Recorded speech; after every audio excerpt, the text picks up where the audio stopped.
how you look. Killing innocent people. I was pulling up from a doctor's appointment and I was told to come quick, my son was shot. If that's my child, you killed an innocent child. Hating, killing, murdering, stealing, for what? It's not that I didn't care about death. It's just that I didn't see it as death anymore. This was the scene, I was the reporter, and the body on the ground was my assignment. Ben Lemoyne is live now with that story. Ben? Most nights, this assignment would earn about 60 seconds on the 10 o'clock broadcast. A package, we call it. Usually, there's the beginning. They observed a 13-year-old male juvenile down. There's the middle. Our investigators identified several witnesses. And the end. About 3 hours later, we had the perpetrator in custody. It is a 14-year-old. And one by one, I packaged up another life and delivered it. Until one night when the assignment was a young boy lying in front of me with 2 gunshot wounds in his chest. The murder of a teenager just happened. It's in the 1800 block of Bayou Road that's near North Claiborne and Esplanade Avenue. Ben is joining us live with the latest. Ben, what can you tell us? Lucy, sources on the scene telling us that the victim in this case is a 16-year-old. Now, apparently he was sitting on an ice chest on the porch in front of an apartment when he was gunned down. And I don't know why. I've seen kids who had been killed before, but this night I saw death, and I wondered about his life, where he was from, and what could have kept him from ending up like this. His name was Nicholas Smith. He was a freshman in high school.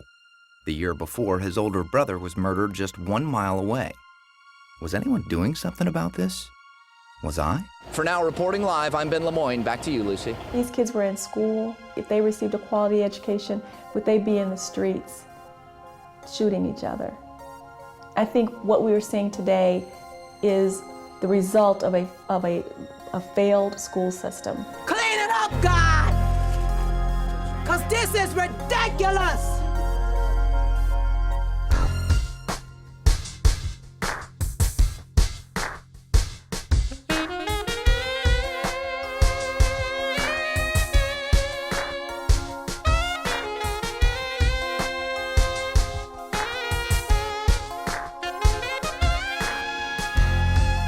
This is a city, but it is something more than that. And to not understand that is to miss the point here.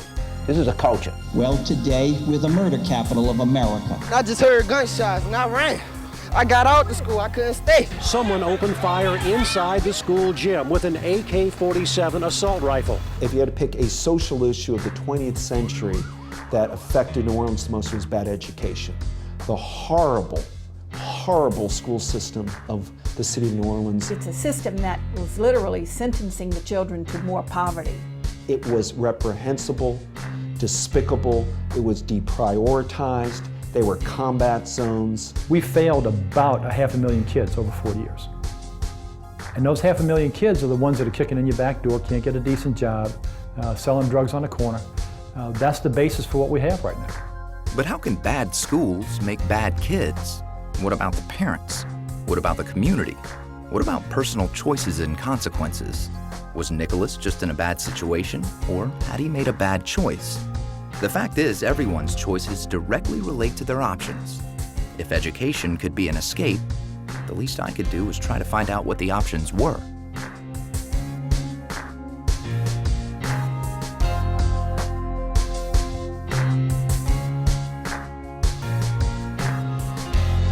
Everybody up in our project was in one school.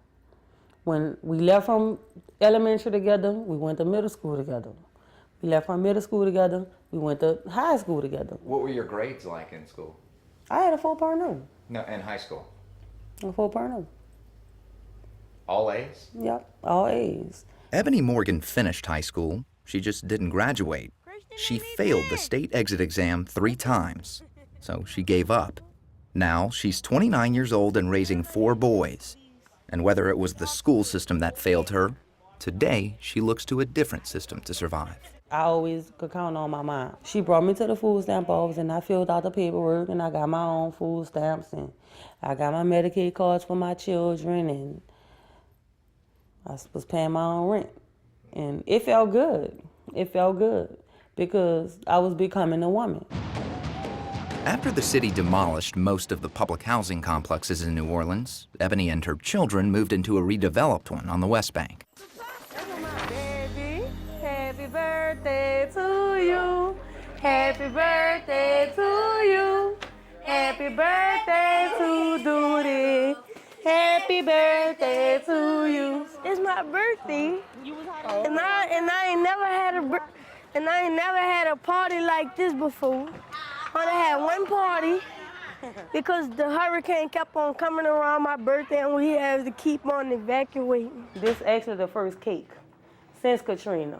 I could get a hot dog, Ma? Of course. So what you want? 2, 3, what? We'll get birthday Huh? How many you want? 2. All right, baby. Get you a plate. You don't have to eat off no napkin. What you want, mustard? You want ketchup? Yeah. Give me the ketchup for my baby. Your mama always getting younger and younger. Can't grow Buy young. you something, though, but put $5 in your pocket. Thank you. 3, 4, 5. I got $10 already. I'm gonna save it till the end of the year. Buy me a Nintendo or something. This was like the first place that I could afford, like, you know. So that's the reason why I moved over here. I didn't expect to stay this long, but you gotta do what you gotta do sometimes, you know. Dad said I don't belong back here, so they gonna beat me up until my mama moves. Ebony has transferred her oldest son, Gerald, to a different school every year since kindergarten, every time looking for a better option. But they've all been classified as failing schools, meaning more than half the students were at least one grade level behind. Gerald always passed each grade. Whether he was learning was the least of his concerns. They say you not from back here, go back where you been. The kids was threatening him at school, telling him they're gonna beat him up after school, when they get to school, when they see him going to school. He threatened to kill me with a knife. He put the tip of the knife right here on my chin, and I had just broke out running home. The next day I had went to school, and then I had brought a pocket knife, and then I threatened to kill him. And then I had got expelled from the school. He had told me he had his knife in his book sack. When the principal called me and told me that, I just started crying, you know, because my child, he don't feel safe. That was a bit much for a second grade to bring that to school. I think it's sad, because school is a serious thing. It's an education. Everybody gonna get some cake. It's enough for 100 people. I'm gonna do blue, yellow, and red. Oh, Mama, I want 2 yellows over here and 2 blues up there. Happy birthday to you. Happy birthday to you. Most of the men in our family didn't graduate. And they either going to jail or they hanging on the block, you know, being a drug dealer.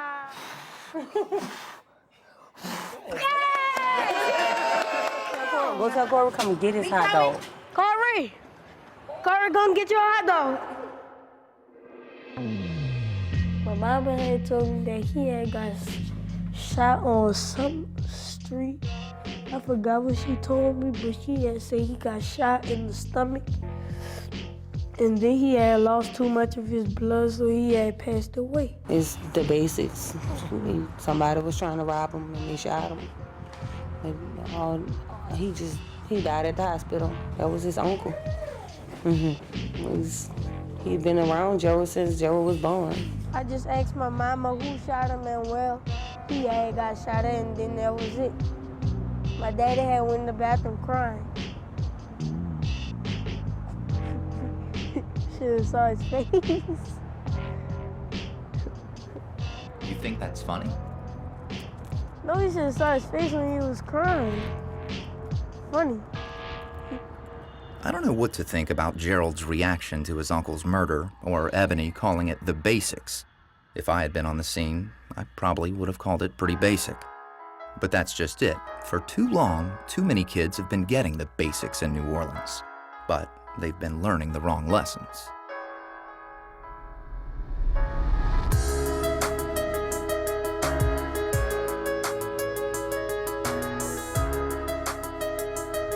After Hurricane Katrina, 90% of all New Orleans school buildings were damaged or destroyed. The city was evacuated. And the decision wasn't about how the school system would be rebuilt. but how it would be reborn. This is a tough thing to say, but let me be really honest. I think the best thing that happened to the education system in New Orleans was Hurricane Katrina. That education system was a disaster, and it took Hurricane Katrina to wake up the community to say that we have to do better. I propose that the state step in and assume responsibility for that city's failing schools. 5 New Orleans public schools shut down since Katrina reopened today, but as charter schools. I think the charter school movement, they're really privately run public schools without the impediments to designing their day, designing their year, picking their staff. Picking their models based on the best interests of the children. When the state legislature approved the creation of charter schools, it called for innovative kinds of independent public schools and actually referred to it as an experiment. The law allowed private but non-profit organizations to take over failing public schools for 5 years in an effort to turn them around. We were given an opportunity to try something radical because everybody was shell-shocked. I think it is an experiment, and I think it's an experiment based on a strong hypothesis. Around America, they've proven effective in certain times, and we were in experimental mode, and we had every right to experiment. In a matter of months, New Orleans no longer had a school system, but a system of schools. The State Board of Education oversees 2 boards that run New Orleans schools: the Recovery School District, which took over all the failing schools, and the original Orleans Parish School Board. Each of those is made up of traditional schools and charter schools, and students are no longer forced to go to their neighborhood school. It gives you a way to choose the best type of option for your child. What's more democratic than that?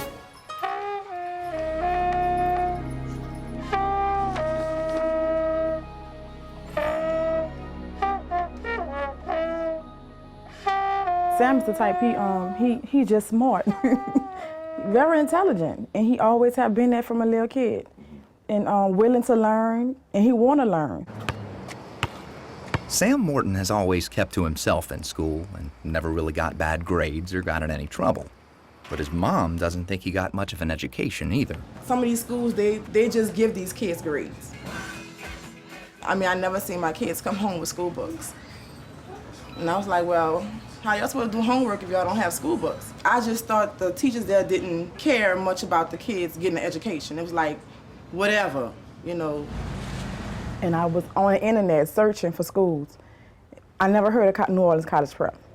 And I read on them, and I called them and set up an appointment up with them, and that's where it happened. I want to try something new. Why? Because he's getting us ready for college, and I thought it was going to be a better school. Get your instruments. 1, 2, ready, play, and...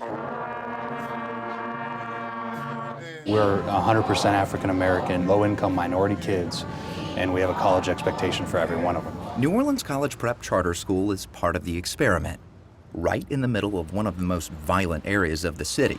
The school day and year are about 20% longer than in the traditional system. The traditional problems still exist in every school. I'm gonna count down from 5 to 1. I need all pens and pencils down, all eyes up tracking the speaker. 80% of our kids, when they first come to us, are 2 grades or more behind. 3, 2, 1. So for me to get results with these kids, I have to invest more than you might find in a more advantaged community where kids come to the school already ready and caught up and ready to learn. I guess the main thing you'll notice about our hallways is you don't really hear anything but learning. You can hear learning? Yeah, exactly. Pencils writing. Hallway transitions from class to class are a great example.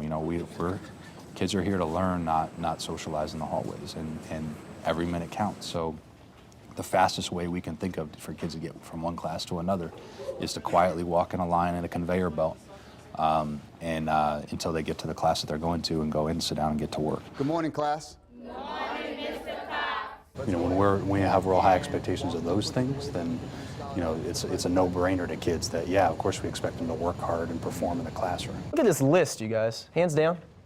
Look at this list. That's a long list of some pretty big words. You're going to be reading about every single word that's in here. And what you all just did was to prove to me that you already know something about what you're going to read. That means you guys have just successfully connected to the text. Give yourself some snaps. It's a challenge. Why? Because the teachers, they want us to work on stuff that we haven't learned so we can learn it. And so we wouldn't have trouble with it no more. And we'll stay on that for a while until our whole class learned it. We are going to be working on writing persuasive paragraphs today. What I've noticed is different. I never seen in no school, and I promise you I never seen it, not even when I was in school. You know, they want to see them go to college. They want to see them make some of themselves. It's just amazing.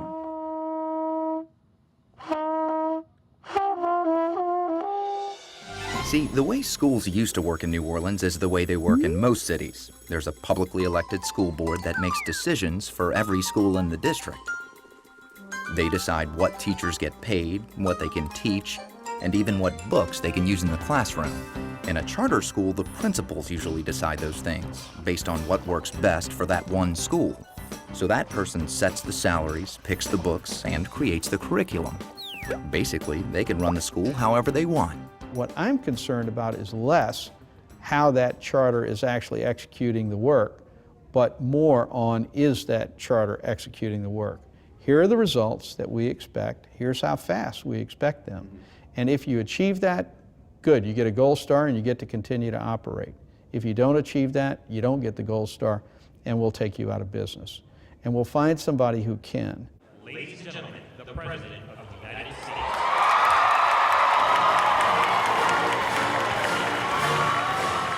Thank you. Hello, New Orleans. Good to be back in the Crescent City. Let's face it, the schools weren't working for the children in New Orleans before the storm. And what has happened is that this community has actually used the crisis as an opportunity to start rebuilding and try to experiment with new ways of learning. And because a lot of your public schools opened themselves up to new ideas and innovative reforms, we're actually seeing an improvement in overall achievement that is making the city a model for reform nationwide. That is good news, thanks to the hard work being done right here in New Orleans. So what we're doing is we're demonopolizing public schools in our city, and we're creating competitive schools where kids can go to this school if they think they're getting a better education here, but if they don't like the education here, they can go to another school. And we'll support them, we'll transport them, we'll bring them there. When you create competition among public schools get better. This is a city now that is almost entirely made up of charter schools. And I predict in another 3 years, it'll probably be all charter schools. But for all the fanfare about this education experiment in New Orleans, some people see it as an assault on education everywhere, an effort to prove that public schools can be better run by private business. I find it offensive, wrong, and a sin to go out in charter schools while people are dispersed across this country.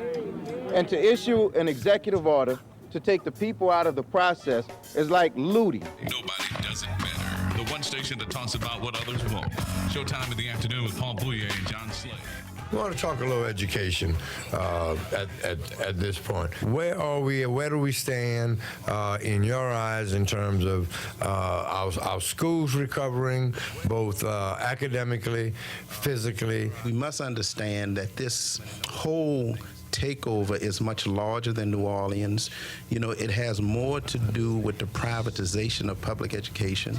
That is a national movement. And in essence, what it boils down to is public education becoming private schools run by small boards that don't account to anybody.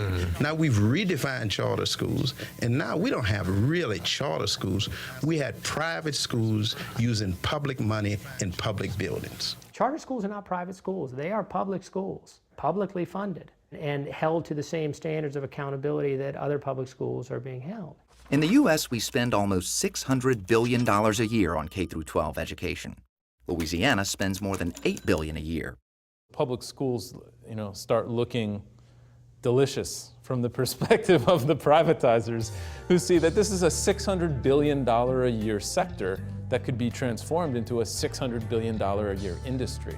That's a lot of profit to be made. History may say that disaster capitalism occurred here. There was a group of people who apparently said, we have a disaster. The slate has been wiped clean. We have the opportunity to move our businesses in and profit off the disaster that's taken place here. And that's my opinion of disaster capitalism. In many cases, I agree with what people say about disaster capitalism, and I do think that there's been a lot of ripoffs and et cetera, et cetera. But the idea that the schools here in Orleans Parish are some kind of a result of some scheming people on Wall Street, trying to get 40% annual returns is just ludicrous. I don't buy it. You might talk about disaster capitalism, but let's talk about disaster public schools. Let's talk about what it was like in New Orleans before the storm. It was a disaster. It was a disaster to students. It was a disaster to this community. Yes, we had problems before Katrina.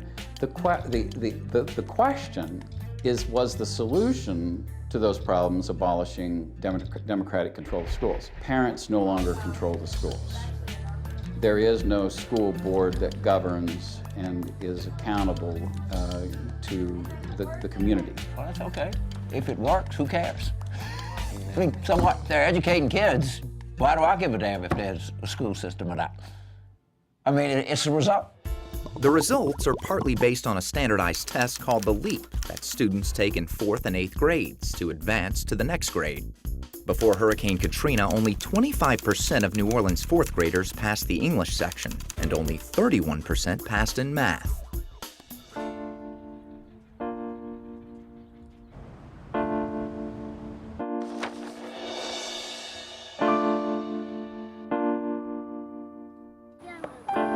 For Keelan Lewis, the LEAP test is only one of the challenges he'll face in the 4th grade this year.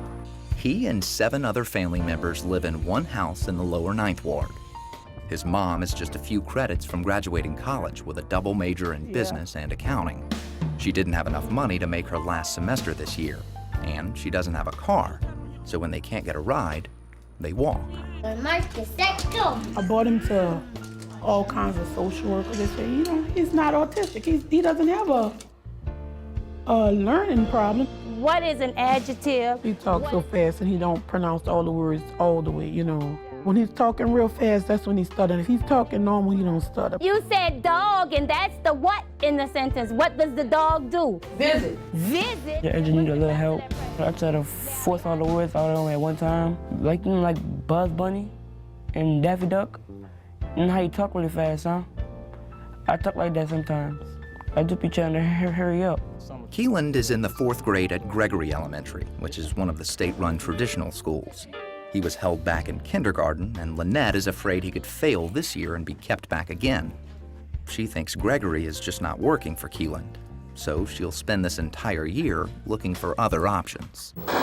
Right now, Keeland's brain is not challenged. His 3rd grade year, he didn't learn a thing. He had no homework. It was just ridiculous. This homework? No, I don't know if that's homework. And he still don't have any books, any homework. What are the books? Give these children some books to read out. We used to have to carry our books on our back with a belt on it. She said I don't have any homework. I'm probably gonna get homework tomorrow, cause I have homework sometimes. You don't have homework every day? My sister do. He took his sister's book and he learned out of her book. He taught himself, That's just awful. Just because she's in another grade, like older grade than me. She like a little bit smarter than me. It's like when I sent him to that school, to Gregory, he had a vacation, a permanent vacation,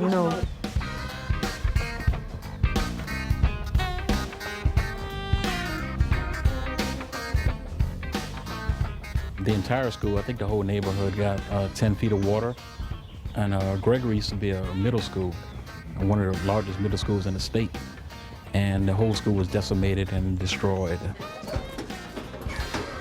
Principal Aldine Lockett says he does have more autonomy under the Recovery School District, but he still can't make some of his own decisions.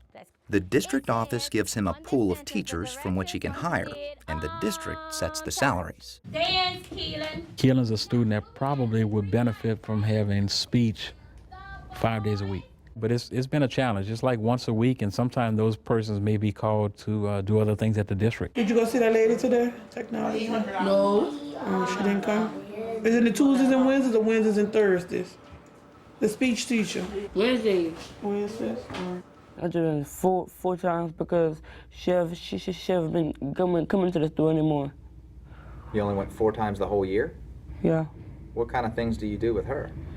Write stuff and talk and stuff and pronounce letters and words and stuff. That's a challenge, you know, the external resources like speech, like Keelan requires. We have to share those persons with other schools. I think that the charters are more autonomous and they have more power to administratively select their teachers the way they want to without being micromanaged by districts. And I think that freedom helps them to be more successful.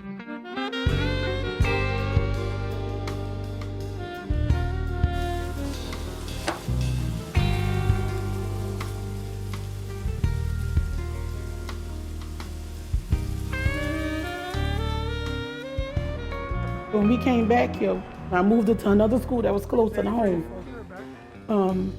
Gregory. It was okay when they first started. Yeah, come on up. Towards the end of the year. Let's see what I want you to do. I just started going down here. I want you to answer what planet is closest to the sun? I mean, it was no homework.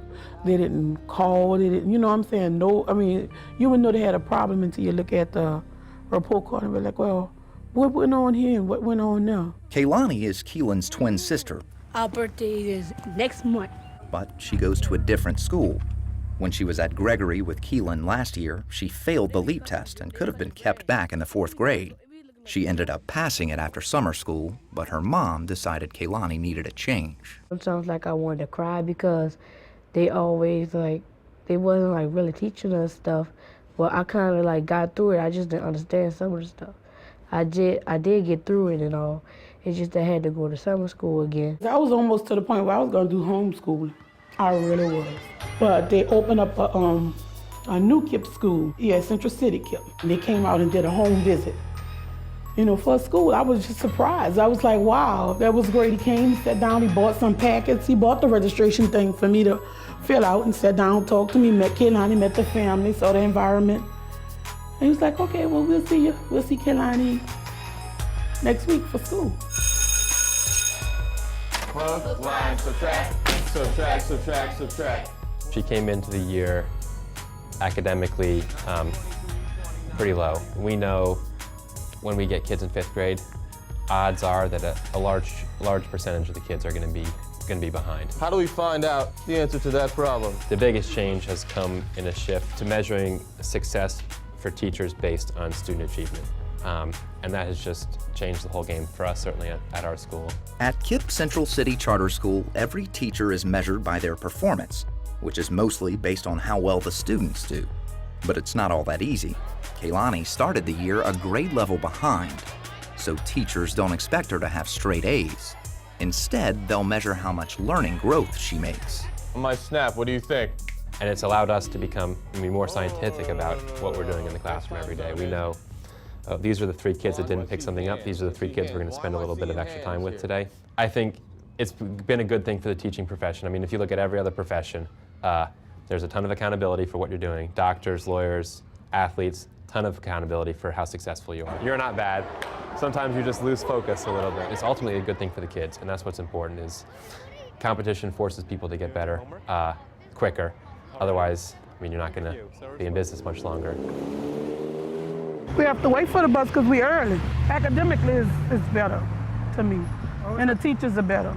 You know what I'm saying? I mean, when I go to meet them, they're pleasant.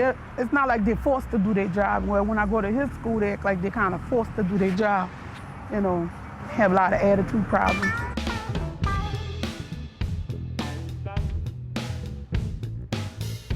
For nearly 30 years, the New Orleans school system has been ranked near the bottom in the nation, and its crime rate ranked near the top. But if bad schools can contribute to making bad kids, what's making the bad schools? And why are they so often in the poorest communities where so much crime takes place? The conversation outside the school was always, oh, these kids can't learn. Oh, this system is completely broken, it can't be fixed. So there was that, we had given up on the public school system. People were leaving in droves. People that truly cared, the people that couldn't leave, they did care, but they couldn't leave, were the ones that got stuck here and got stuck in that system that failed them. What was left in place was whiter, richer parents opting out of the public system and abandoning it politically and economically. So when people say the schools failed, I think it's important for us to remember that people failed the schools. Beginning in the 1950s, white enrollment in New Orleans public schools began to decline. And by 2005, even though the city's population was only 65% black, the student population was 95% black. Almost half of all students went to private schools. I think the education system in New Orleans was financially strangled to death by voters who don't use public schools. That's what I think. The New Orleans schools were woefully underfunded in the past. Before Katrina, New Orleans spent almost $8,000 per student, more than the state average. And Louisiana ranks 27th in the nation in education spending. But in education performance, Louisiana ranked 48th. We were producing a lousy product on a really nice budget. That $600 billion we spend on K-12 education is the third largest expense in the United States budget. On average, we spend just over $10,000 per student. That's more than countries like Switzerland, England, Japan, France, Germany, and many other developed nations. But students in most of those countries outperform us. The U.S. ranks 21st in science and 25th in math. Everybody knows we spend way more on kids than just about any other country in the world, okay? And yet we don't perform at that level. So that tells me that money's being mismanaged. The amount of money that was run out the back door each year was just unbelievable. I mean, we control $600 million a year. You know, you can't have that kind of a trough in New Orleans and not have the pigs run to it. You can't do that. It's natural for them. They can't help themselves. Former Orleans Parish School Board President Elenise Brooks Sims found out just how long she will spend in federal prison for her role in a bribery scheme involving Mose Jefferson, the brother of convicted former Congressman William Jefferson. A few minutes ago in U.S. District Court, a federal judge pronounced a sentence sentencing Elenise Brooks Sims, the former president of the Orleans Parish School Board, to serve 18 months in federal prison. She pleaded guilty in 2007 to conspiracy to take more than $100,000 from Mose Jefferson in return for supporting the board's purchase of a classroom software program he was selling. For so long, there were absolutely no ramifications. Nobody cared where the money went because everybody was getting a piece of the pie. Corruption and kickback schemes had become so common just before Katrina, the FBI had to set up shop inside the school system to investigate. They found that more than $3 million had gone to employees who no longer work there, and even some who had been dead for years. The federal investigation into the school system resulted in more than 24 convictions. At some point, you got to get past the excuses and actually put the money into the classrooms and hold people accountable and teach the kids. It's like saying we need parental involvement. Well, what if the parents don't come? Do you just wash your hands and let the kid die? No.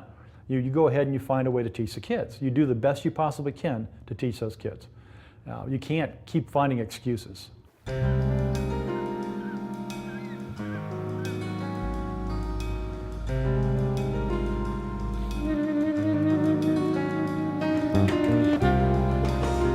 on, right, just mop out and put it back up and use that water, because that water has bleach in it. The principal told me it wasn't his fault, but still, you know, he didn't have to throw a chair at the boy. That's how mad he get. You know, if somebody messing with him, he feel like he have to pick something up. The boy claimed I had pushed him, so he can't push me back on the ground. I had pushed him to the wall. He pushed me head first into some chairs, so I pushed him to the other set of chairs. Then we had started fighting. The boy like bigger than me, so I had picked up a chair and threw it at him. I think I shouldn't be the one getting suspended. It's him, because he the one who started the fight. That's why you punished right now, dude. I mean, he can't even step out my door. Yeah, when you finish with that my water, I about to get this scrubbing thing, and you're gonna clean that front door. I told him, well, Jerry, you have to go to school, you have to do what's right. She said Jerry was doing his work, but when the other boys started being distracted and disrupting the classroom, he stopped doing his work to start, playing with them. And I had to explain to him that that's not what you need to be going to school for. I said, you can't be no follower, you have to be a leader. Gerald is in the 4th grade at Live Oak Elementary, which is a traditional public school. By the end of his first semester, he's been suspended 6 times for fighting or disobeying teachers, even though he's got to pass the LEAP exam at the end of the year to move on to the 5th grade.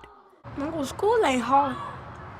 I do all the work. They say it's just my behavior. The little boy who I was fighting last week and got suspended for, he always walking up to me, hitting me and running. I don't know. I think they just like to pick on people. Or the teachers just don't do nothing. Or I be telling the teachers, they be reporting it to somebody. Sometimes they report it to the principal don't do nothing. So that's why I just defend myself back.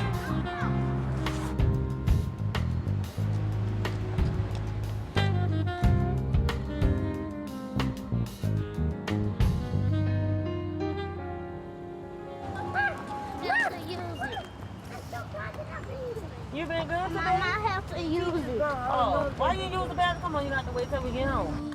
I peed on myself, but I've been good. What you cook? All day. I learned my letters, I learned my science. You learned science? Yeah. What you learned in science? I learned math. No, what did you learn in science? I learned about trees, coconuts, rocks. Don't say you don't like school. I don't. Say you don't like the school you go to. I ask you how your day is every day. And you come talking about you did good, no teachers had to tell you nothing, and you was just a good child today and the day before yesterday and all that, but when your teachers call me, it's a different story. I told you I'm your mom, I'm gonna find out everything, whether you tell me or not. So I'd rather hear from you. Teacher had screamed at me and told the whole class not to laugh when she corrected somebody. Then everybody just stopped laughing. I mean, you have to think before you do stuff. You don't want to be punished, stop doing what you're doing to get punished. But I'm not even trying to get punished. I mean, really and truly, son, there are days when I go home and I am so tired and all I think about is you. And the sad thing about it, son, is you're a very smart little boy. Very, very smart. You only want to be seen, but never for positive stuff. It's always negative stuff. So what is the problem? Tell your mom and tell me what's the problem. In the morning, when you tell me to go sit down, I'll go use the bathroom.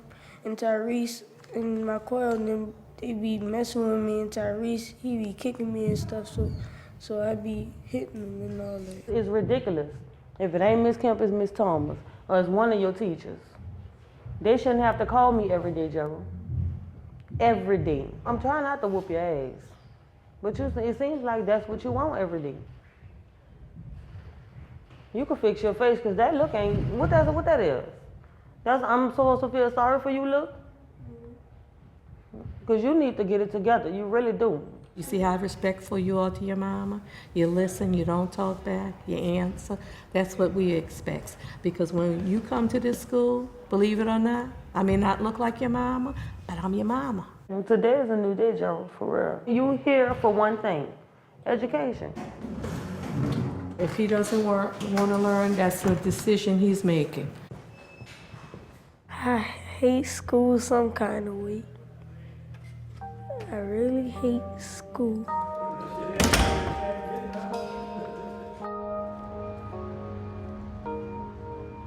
One of the things that makes this such an incredibly tough thing for teachers is that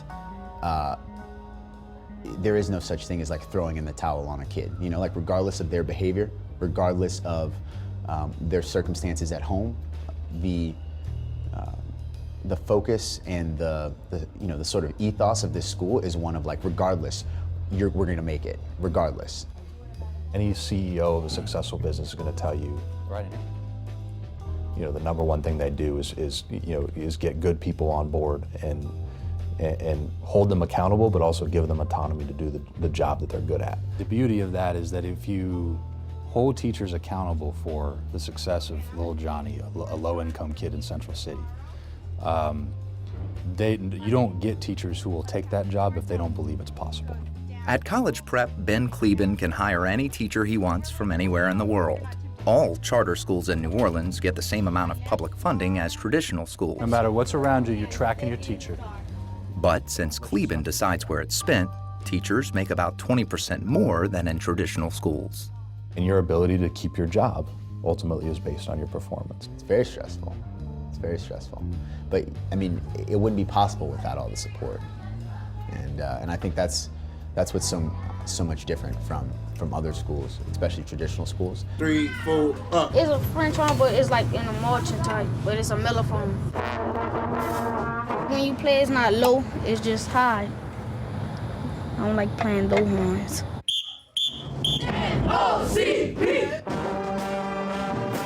What being in a band does for Sam, or for any student, is it provides an extra motivation to go to school every day. We can use that for some of our most troubled kids. Put my horn on right now. I want 25 jumping jack. That's what makes me mad, because one person can mess up the whole band. Start them up again. N-O-C-P. We can use that experience of being able to play in the band or being able to play in the football game as an additional incentive if we tie that to their performance in the classroom or to their attendance in school. And we found that to be really effective. But some of these schools don't have football teams, they don't have bands. And since he's in a school that have those things, he's more interested in doing those things. So, you know, that's a good thing. Our kids are definitely making gains, but this is a journey. I mean, we're not going to be happy until 100% of our kids are in college. Let's continue to stay focused and on task. But regardless of all that confidence in the classroom, the circumstances surrounding the schools haven't changed. And it continues to be apparent no matter what kind of school it is. I was actually in the cafeteria and heard the gunshots and immediately called the police, and we all went on lockdown. Our kids are in classes and they really don't know yet what happened, which is the way we want it for now. A lot of people don't even know what happened. Do you know what happened? I don't know what happened. You don't even know what happened, okay. I think the kids don't even have a clue right now. No, they don't know. This is unfortunately the second time in 6 months this has happened right here on this street, right during a school day. Like, we would start talking, and then we was doing our work, and that's what all you heard was gunshots. The teachers, they had told us that was the construction people because to make us not get scared or nothing. Like they were shooting. They didn't want to tell us that they were shooting because they thought it was gonna mess our learning up. I rushed right over there. I was really scared. I didn't know if the kids were on a yard at the time or they were in class or whatever, but it was really scary. Anybody see anybody? No, when I got here, the guys, they said they weren't outside. But I think we got some leads, so. Yeah, you never know if they're really going to tell you, though. Yeah, I think we got some leads. And they're taking the tape down now, so they should be able to get through. And they're scrubbing on the street. I think it's bad because they doing that while we in school trying to learn. One of the two young men that were shot, the one that was actually killed, is the uncle of one of our students. He picked him up early from school this morning. Yeah, it's scary. I mean, our kids are right in the thick of it. But what it does for us as a staff, See you guys in the morning. and as a team, is it just gives us just another, just another kind of kick in the face to know that, what we do every day is urgent.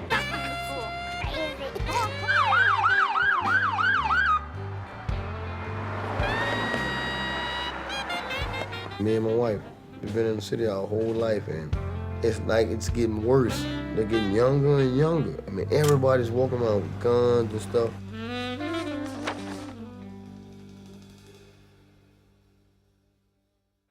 With all the new options for education in New Orleans, Derek and Makisha Rout still aren't convinced that public schools are the best for their children. So, all three go to private school. What did the teacher say about the math? Real good structure in the school. Go ahead, Derek. Put his car seat in. And start on your homework, son. What you need help with? Oh, you got that? All right. Well, let me know. You have to really stay on him because he'll get He gets distracted very real easily. fast. It's hard to keep his attention. Once he's into something, he's all the way in it, but it only takes a split second for him to drift off and start getting to something else. I think my mom said that this school was better. Thank you for the food we eat. Derek Jr. and his siblings got a voucher scholarship to St. Peter Claver Catholic School this year. It's a state-funded pilot program that allows students in failing public schools to transfer to a private school for free. So the competition isn't just between traditional and charter schools. There is an energy in New Orleans I have never seen in other places. You know why? Because public schools are fighting for the kids, the public charter schools are fighting for the kids, and they have a choice. They can go to a private school. They were announcing on the radio, and with the voucher program you had to be in a failing school, and you could apply if you lived in Orleans Parish. There's no way I could afford to pay tuition for 2 kids plus nursery for him. No, that's why I applied. It's a blessing. It's a blessing to be able to send them to a school like this. 6 + 7 is 1. But that means more tax dollars going to private organizations to teach kids.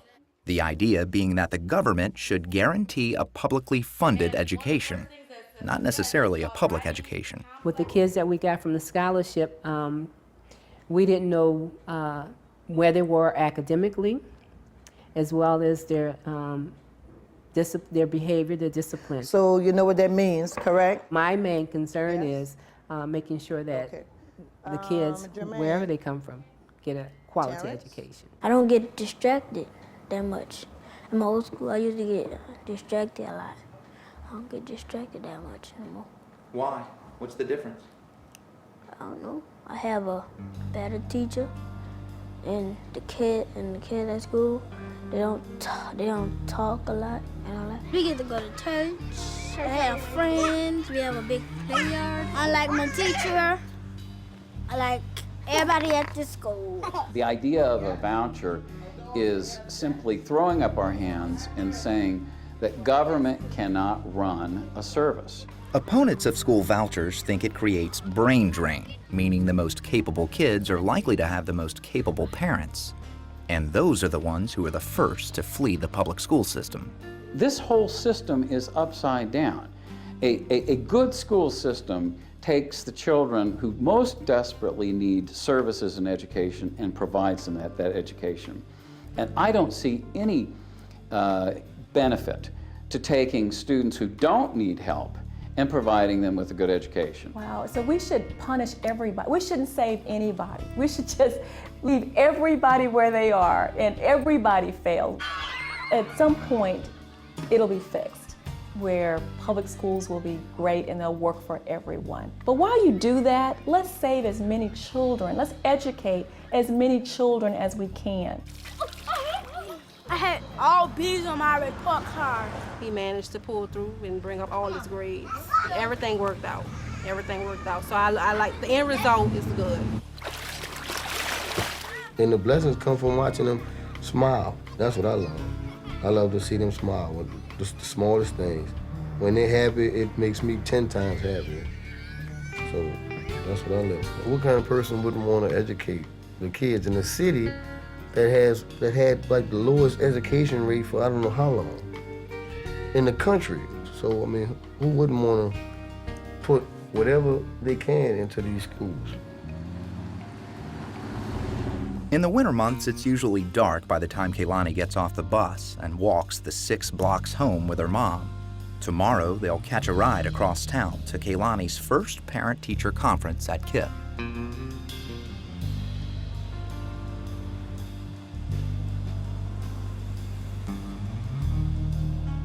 It's a report card conference today. I'm going to check out her grades. I'm hoping it's okay. Because her first recorded report card wasn't so good. The second was a little better. I think it's gonna be all right because I got a B. I know I got a B in one class. It's really hard to catch somebody up, to 5th grade level material, but she has just been busting her butt every day to make sure. And now instead of constantly needing my help during class, she sits next to a young lady who's struggling, and she helps her every day. And it's just so great to see that her hard work has really just transformed her from being significantly behind to being a leader in class who can help other kids. Yeah, she's a really good kid. Very We sweet, adore positive. her. Really all hard the time. worker. She just noticed how my name was pronounced. We've been calling her Kalani all year, and she's never said anything one time. And then when I was talking to you on the phone, and you said Kaylani, and I said, "Do you prefer Kaylani to Kalani?" And she said, "Yes." And I was like, "Why didn't you say anything along?" I say Kalani. This is my first time here. Yeah. So Kaylani? You never said anything. I just was like, I'm saying like Miss Hickman is just so wrong in my head. When you like, said why is it, she I was saying like, it? why is But I didn't. now calling her Kaylani? Yeah. That's your name. Make sure people say it correctly. Now I'm gonna say Kaylani. That's all we had. Thank you so much for coming. All right, thank you. How's that math grade going up? Huh? Math and science? Social studies? A? Good job. Oh, I'm so proud. It's a relief because I was really worried about them grades she had, and she has went up in everything, and she maintaining her reading and her writing. So I'm proud. Look what he got. Well, look at his eyes. What's that? An iguana? You can't keep it. You can't keep it. That's an alligator. That's an alligator. I saw him on the highway. Somebody looked like they hit him right down the lip with their tire, and so I just picked him up. Touch him. Touch him. Look, I'll touch him. I'll touch him. Look at me. Well, come feel him. Come feel him. Hurry up. Calm down. I'm gonna do what you want. Calm down. Don't be. Look. Look his tail. Look, just his tail. Look, it's in my hand. Look, touch it in my hand. Cool.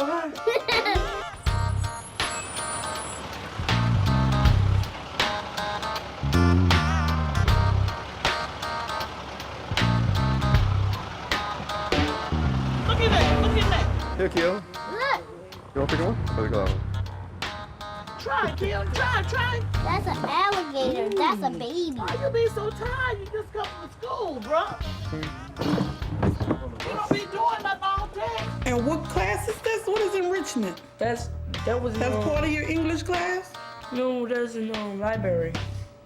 Go in the morning. Wait a minute, is that the one where you're supposed to find the keywords? You're supposed to go in the dictionary and find what word, the word sitting in between what pages? You know what I'm talking about? I can't think of what it's called, but that's what you're talking about? That's what this is? Yeah, you was having problems with that when I was helping you with it. I'm so glad to get him homework for a change. Because I was about to go over him with that thing he had. That book they sent home with him. Talking about getting ready for the standardized test, that LEAP test Lonnie took. And so I told Kiel, and I said, well, I have Lonnie LEAP books from last year. We're gonna do it on the weekends. Because I don't want him to have to go to summer school again. I'm real worried. Lonnie failed, so I'm trying to make sure that doesn't happen to him. Because he's already a grade behind. I don't want it to happen to him, so I have to be there to do what I need to do. And I don't know what you're supposed to put there either. For now. But I don't let it spell it. Okay, they say on the top, you gotta describe the island. What type of island? Top. Stood a blank castle. What kind of castle? Book it. Well, you gotta write it then. I know he was gonna do good in science. He's doing good in science and social studies. His math, he's doing so. Now with his language arts, I don't understand what he lacking in that. So I guess I'll talk to his teacher tomorrow. Keelan is still passing all of his classes in his second semester, but his grades won't matter if he fails the LEAP test. So Lynette sets a meeting with his teachers to check his progress.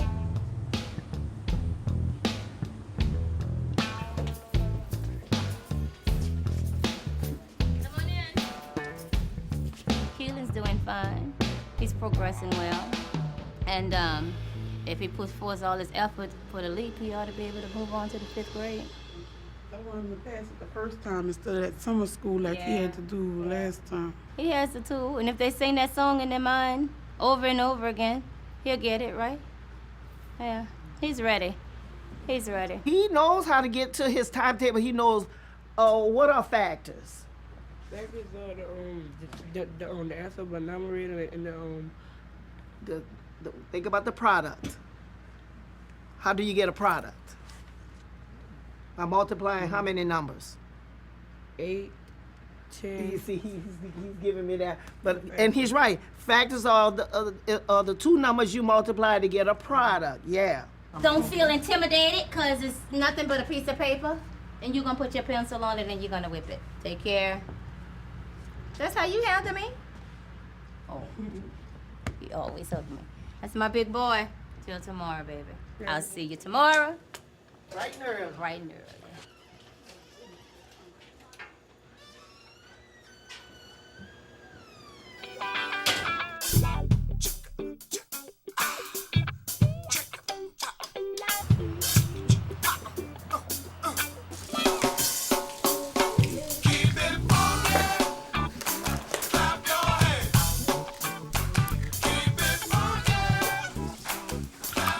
What you smell or what you spell?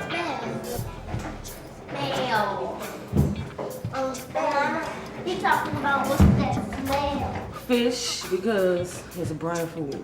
Maybe he can think straight.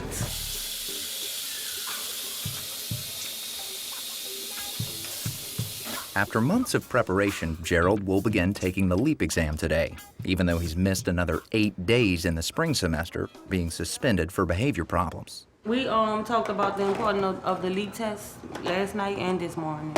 And I explained to him that if he don't pass the LEAP, he will be getting kept back. The LEAP test ain't nothing but a big old test of the things we went over this year. And if I can remember all the things, that means I could get all the answers right to the LEAP test and pass to the 5th grade. I told him try not to let nothing distract you. Concentrate and do what you have to do to pass this LEAP, you know. And my baby was just, he's so smart to it's a crying shame, you know. Have fun, concentrate, be good, okay?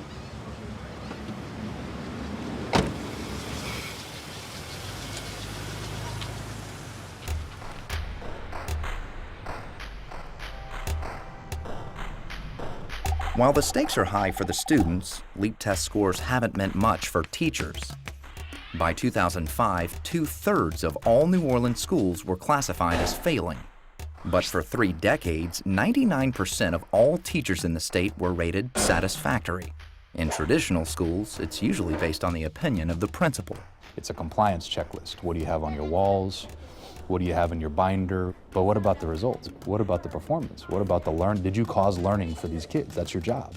In 2010, Louisiana passed a law that would evaluate teachers in more detail, partly based on a student's academic growth.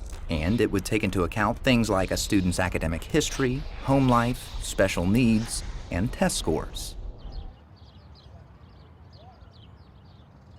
The teachers are stressed out with every time we turn around, the legislature meets and someone from some special interest group comes forward and tells y'all what we're doing wrong in our profession. Think about a doctor. No one is looking at the fact that when they lose folks, when folks die, no one looks at a dentist because we have cavities and then use that to evaluate them and decide whether they can be in the job or not. We're the only profession where when we fail, it's the kid that gets the F. You said that the teachers that are for this are the... I think good teachers... And who's against it? I would... You said the bad teachers. Are you trying to walk me into a corner? No, I here? just want to make sure I heard this because I respect your opinion and I agree with you. I do. I mean, you know, at some point you have to come on record. I have to go on record saying I think bad teachers Thank you very probably much. would be opposed I just want to this. make sure I heard it again. Thank you. All right. Thank you.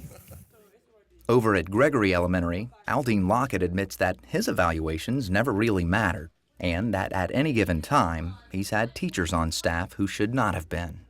But he didn't even bother trying to fire them. What was a problem you've had where you said, okay, I need to replace this person? Total lack of classroom management, total lack of planning, just very ineffective. It could be 20%. 20% is a lot. It's almost 1/4 of your staff. Just ineffective. Ineffective and didn't want to improve and knew that they had things like tenure and maybe teachers unions protecting them and you couldn't really do anything about it. In almost every district in the country, teachers' unions negotiate contracts with the school boards, defining every detail of the teacher's duties, including how long it takes them to become tenured, which is 3 years in Louisiana, meaning no matter how they perform, they're entitled to a hearing before they can be fired. There are almost 50,000 public school teachers in Louisiana. In 2008, only 2 tenured teachers were fired. You were never able to fire a teacher? Prior to the hurricane? No. I've suggested to teachers that they would transfer and maybe go to another school that's a better fit for them. And the trend is nationwide. According to a study, over 2 school years, only 9 teachers were fired in Chicago. In each Cincinnati and Rockford, Illinois, 4 teachers were fired. In Toledo, it was 1 teacher. And in 6 other school districts, no teachers were fired. All of those districts had teacher tenure and union contracts. The 2 largest teachers' unions in America have a combined 4.6 million members. In the 2009 fiscal year alone, the NEA spent more than $90 million on gifts, grants, and contributions to political campaigns, more than any other union or corporation. About 95% of that has gone to Democrats.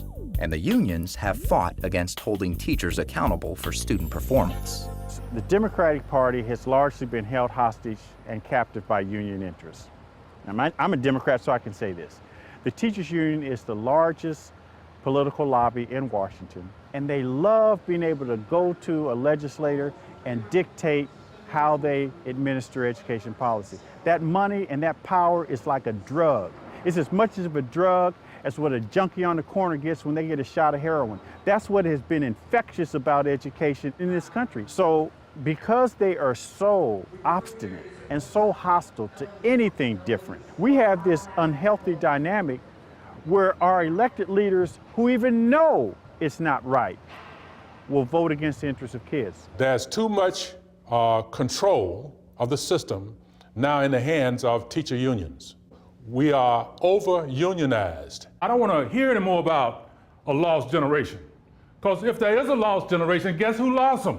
Former U.S. Education Secretary Rod Page blames the failure in American classrooms on a lot of things, but not the students. Is it fair to hold a teacher accountable for not being able to teach if it's that much more difficult in an arena like New Orleans? Well, first of all of us should be held accountable. The governance system should be held accountable. The management system should be held accountable. The instructional system should be held accountable. Parents should be held accountable. Teachers should be held accountable for their performance. And now, following all that fun, let's get to work. Are you ready for resolutions? If there is no objection, it will be accepted. The Internal Editing Committee opposes this referral. All in favor say aye. Opposed say no. No, teachers should not be held accountable for student performance. Put everything on the teacher, that's too much, and the teacher cannot do it all.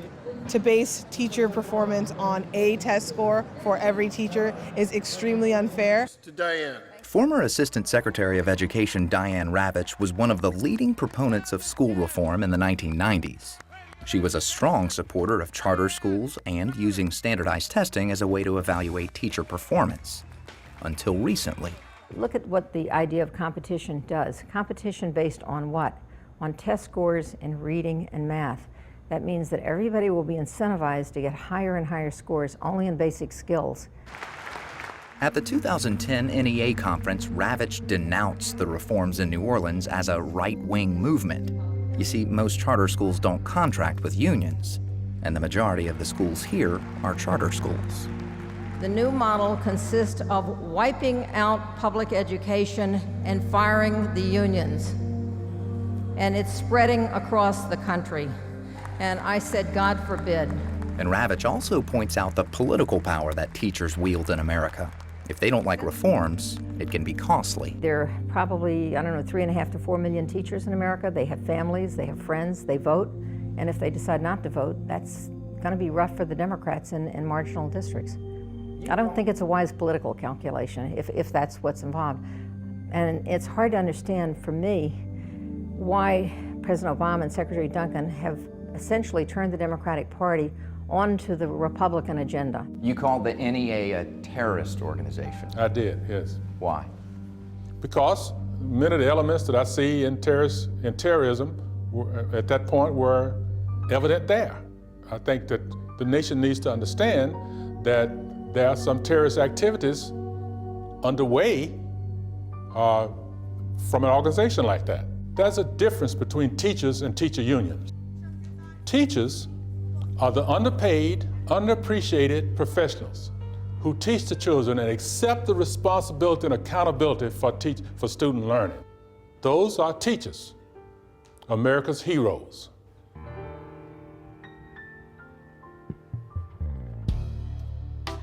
With just a few more weeks of school left, Lynette wants to talk to the twins about the options for next school year. Kaylani seems to be thriving at KIPP, and she wants Keelan to have the same opportunity. What's the thing I wanted to ask y'all? Okay, y'all know the new school year getting ready to come up, right? You listening, Keelan? And this the thing, Keelan, because you're getting ready to get out of 4th grade. You're going to go to KIPP and see if I can get y'all back into Martin Luther King. Because Martin Luther King is closer. Martin Luther King. You want to stay at KIPP, or you want to try Martin Luther King? Martin Luther King. You want to go back to Martin Luther King, too? Yeah, but I'll stay at KIPP. You sure? Well, Keelan, I mean, I told you I want to keep y'all in the same school. But it's up to you. Why don't you want to go to KIPP? Is it the homework? Probably. When you get out late. Oh, that's a good thing. You're going to be learning the whole time. I like what KIPP teach you, though.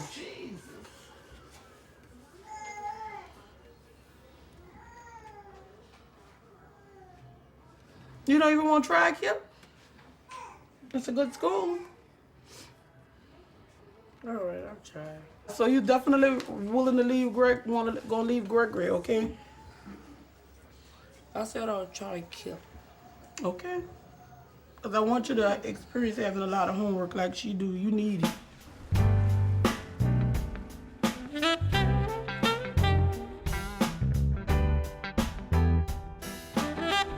Even though the experiment seems to be a success for many students, its future is uncertain. By 2010, 3/4 of all the schools were charters, most under the Recovery School District. But the state is supposed to return New Orleans schools to the local school board after 5 years.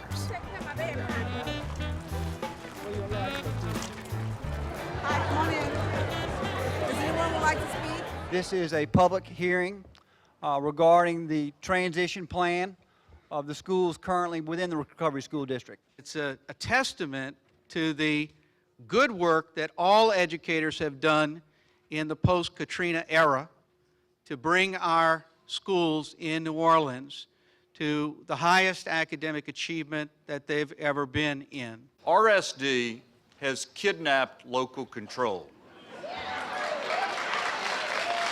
The local control of schools is the cornerstone of the Constitution. And that's what we all need to fight for, local governance and input, so that we can properly educate our children and not let them be experiments. We see this as the issue of white supremacy. It's white world supremacy. That's right, that's right. We're not just trying to sugarcoat this. I come to you to say that I am in support of charter. It demonstrated academic success. I don't want you to mess with a system that's working. Do not keep this racist, sick, immoral practice going on in this city over our children. All I'm asking as a parent, that you not return our children to Orleans Parish School Board and allow them to go back to what they were doing. We need officials that are not gonna steal from our kids. We need to know. We need them to be leaders. I'm not going to turn this into a shouting match between charters and anti-charters. Please be respectful of your other speakers' time. Give our schools back to OPSB. 5 years later, and they have not let go of the schools they have quote-unquote fixed. Several schools in their possession are failing, and now they're asking for 5 more years. I said don't even give them 1 more day. We don't have the same teachers that I had when I came up. So we got a new breed of teachers. Let them teach. Let these kids learn. Without RSD schools and charter schools, there'll be no future for us. They give you the chance to believe that you are going to graduate, believe that you're going to be everything that you want to be. They have opportunities for us. Thank you. That's what the debate around charter schools is all about. Who is in charge? And if we would quit fussing about who's in charge and look at the outcomes for kids and focus on kids and make them the driver in this conversation, then who's in charge becomes relatively unimportant. And who is producing becomes the most important. Overall, New Orleans schools are producing more success. The city now leads the state for improved performance. Before Katrina, 66% of all New Orleans public schools were rated academically unacceptable. At the end of the 2010 school year, that number dropped to 26%. But there are disparities. Only 10% of charter schools were academically unacceptable, while half of all traditional schools were.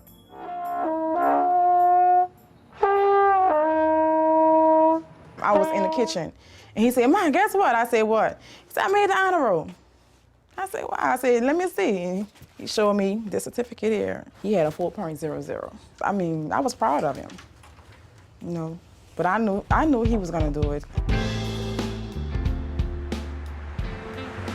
What's cardio have to do with? There we go. It has to do with your heart.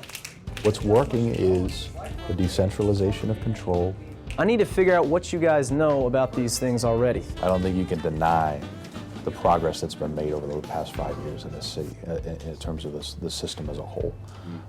It's probably the most growth that any city school system has ever accomplished before in terms of student achievement. I'm not saying we're there yet, but the progress is significant. Why would we change that? I mean, it wouldn't make any sense. I mean, do it, you know, why change something that's not broken? I just think that this charter school model is demonstrating that things can be done another way and things can be done another way successfully. We have 3 more minutes. Really make sure you push yourself. One of the major lessons of education reform is just expectations. If you expect children to do incredible things, they will. And especially if you hold them to it and make them do it. We know with some kids it's going to be longer than others. Stop crying. What happened? I can't imagine doing anything else every day that could be that fulfilling than watching that happen.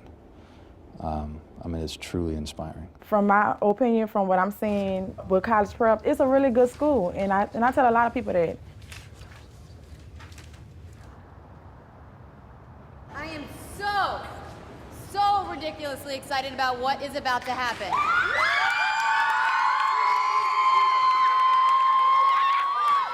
Today is going to be the first day that many of you who have been working so hard all year,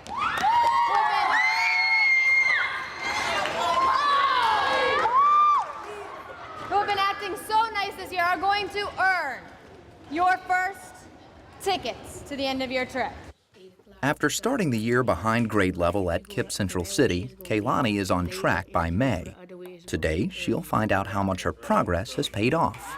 It's awards day, and for the students with the best performance, it means a ticket to KIPP's hiking trip in Tennessee. She's already made close to 1.5 years of growth in reading, and so she's on pace for over close to 2.5, hopefully 2.5 years of reading growth. And I think that's going to open the doors for her to be a lot more successful in all of her other classes. Teachers at the school want you to get an education so you could go to college and not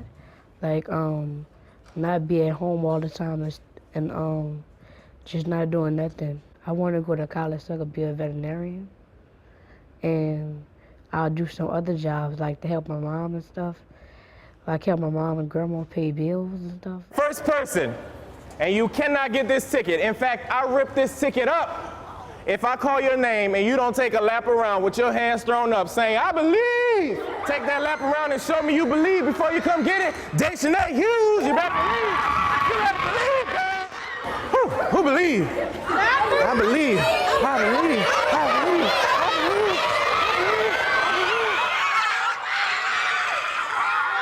Khalik Lucas, you believe? Show me you believe.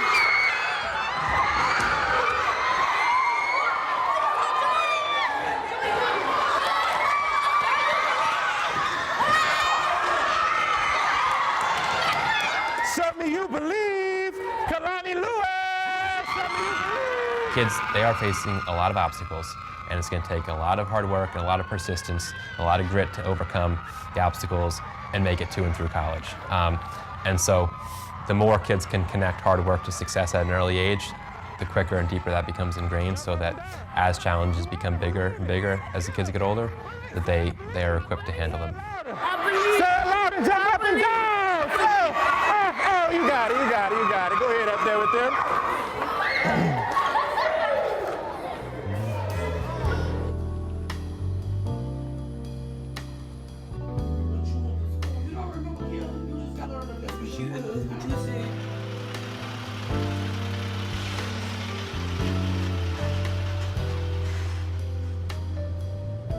The school year is over for Keelan, and he should be out for the summer in just 2 days. But today, he gets his LEAP scores. Keelan, let me see you. He passed his science and his social studies. He did basic. He did approach and basic on his English, language arts, and his math. So proud of what you did on that LEAP test. Mostly I failed about 2 questions on both of them. We're glad you're going to be starting summer school with us next week. He may have needed a little bit more qualitative teaching, and I think he would have made it past that. If we'd have concentrated even more on specifics, Keelan would have made it. But you know what? All kids don't pass certain assessments the first time. But he was very close. All you gotta do is keep pushing forward. I told you that maybe it was something that you was lacking during the test, but you're gonna get it for summer. Yeah, he's a few points shy, but you're gonna get it. I know you will. I feel good because I try my best, and I get the second time to try my best, and I'm hoping this time I'll pass. You looked at his report card showed that he was doing well in these 2 subjects. They had me real pumped up, But, I'm a little mad, but I'm gonna be all right, because once he finished with this, he's going to a better school and he's gonna do just fine.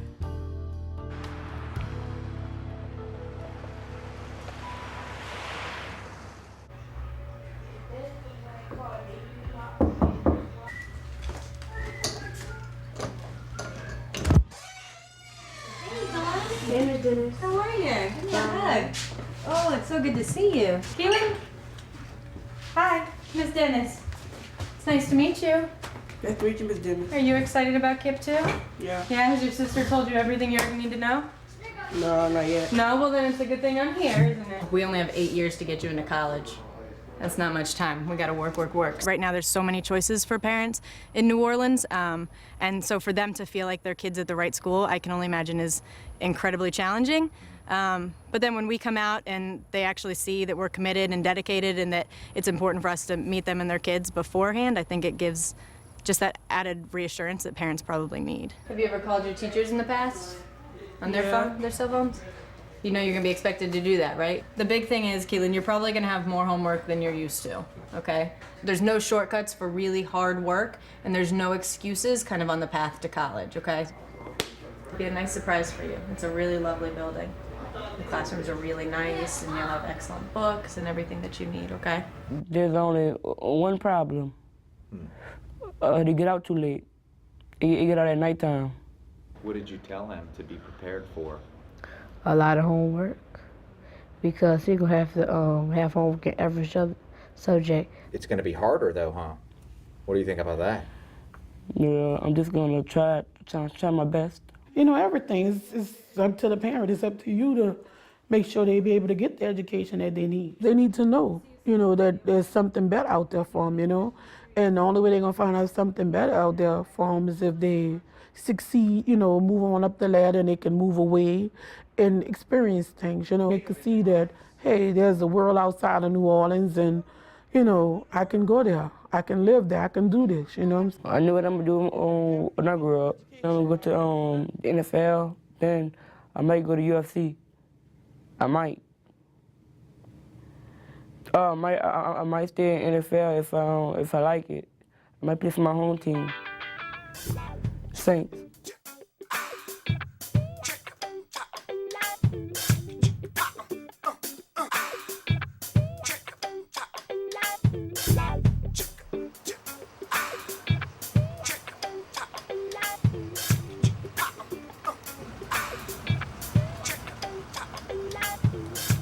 Today he getting his LEAP scores back, and I I'll find out if he going to summer school or not. I'm hoping he passed. Which he say he did, which if he feel like he passed, he passed. But still, I'm just waiting to see. Yeah, I got approach and basic and math. I got basic and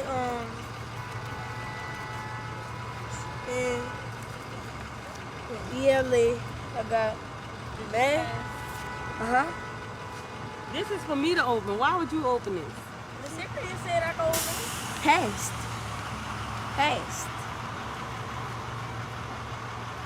What, but it don't say passed on science and social studies. Yeah, but I did. He did pass. It says summer retest eligibility, no retest needed. I'm proud of you. I'm proud of you, baby. Wow, dude. I'm able to pass the lead test. After a school year plagued with problems at Live Oak, Gerald is on the short list, moving on to the 5th grade. Only 22% of his classmates passed the LEAP test. His school is being taken over by a charter organization. All the boys in my class will have to go to Edgeby Hornet for summer school because they failed. I don't because I passed. I'm happy that I passed the LEAP test. Because if I didn't, I would have been crying in class today. I was proud. I was just jumping around in my seat. I almost had got in trouble because I was too happy. I was too hyped because I had passed. My baby said he was going to pass. Are we good to McDonald's to celebrate? Boy, I ain't no money. You say you was... You got to wait till the first. We're going to come to school tomorrow and get his report card and all the items he snuck out the house and got took at school throughout the year.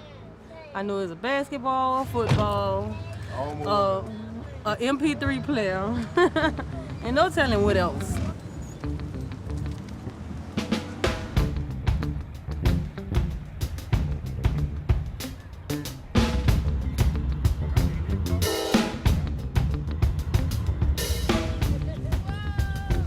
I wanted to bring him to the show, but I was broke. So this was free. And we had stamps, so we went to the store and got them some snacks and stuff like that. Oh, it's been rough.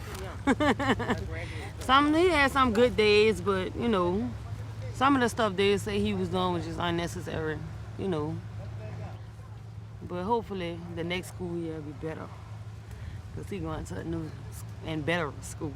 If I never fail a grade in my life, I can keep up that streak because I know I'm smart.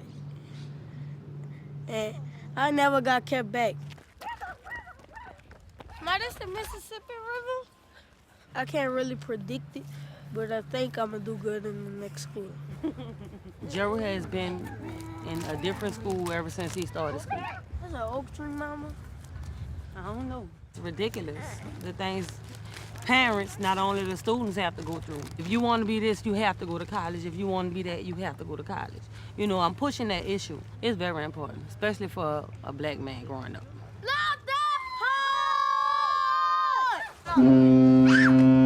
Well, I want to be a scientist when I grow up. And, like, I want to get an education so that I can learn what scientists learn. Beep, beep. 3/4 of water take over the whole earth. How you say that? The teacher told me. I would like a school with better teachers that's gonna listen. Basically, I like a school that I could actually have friends with, that I could actually trust somebody.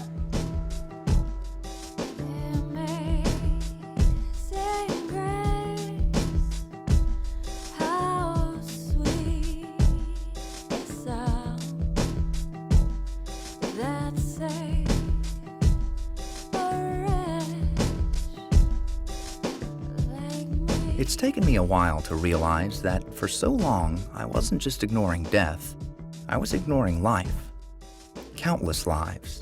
The kids who were born in the bad parts of town and went to bad schools. The bad kids with behavior problems.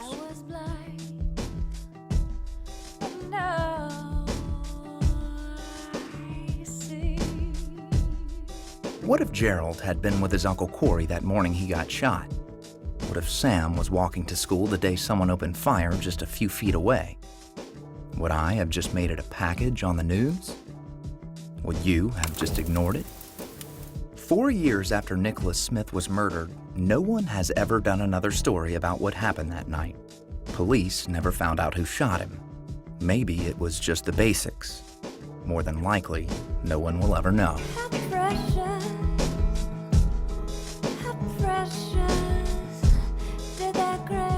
In so many ways, New Orleans had been a city that quit looking for the answers until there was no choice. Sometimes it's hard to know what the right choices are. Sometimes it's hard to change. And sometimes it's too late. The truth is, it's easy to blame bad choices without looking at the bad options. Like most states, Louisiana law guarantees the right to a free public education. There is no right to a good education. Too often, that's simply a privilege. And whether bad schools make bad kids or the other way around, there can be a way to help all schools and all kids. It may take trying something new, and it may be radical, but it may be revolutionary. Once people get a taste of freedom, they get a taste of choice, they get a taste of what a real educational experience looks like, they're not going back. And if we don't get this right, our democracy will fail. The country is watching this. Every single urban school system is watching carefully to see what our real results are going to be. One hates to make New Orleans a guinea pig laboratory for education, but that's what it is. What happens here is going to have big impact on the charter school movement nationally, and what everybody's in agreement on is that we've got to rethink public education in some fashion if we're going to compete with the rest of the world. I know right here, in this place called New Orleans, I know that these kids are getting a better education today than it did 5 years ago. I don't want to go back. It may not work in Atlanta, it may not work in Minneapolis, it may not be the right strategy for Seattle, I don't know. I don't know the answer to that. But you can't go in these schools and see what's happened and not be impressed. It's impossible.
Flesh shall fail.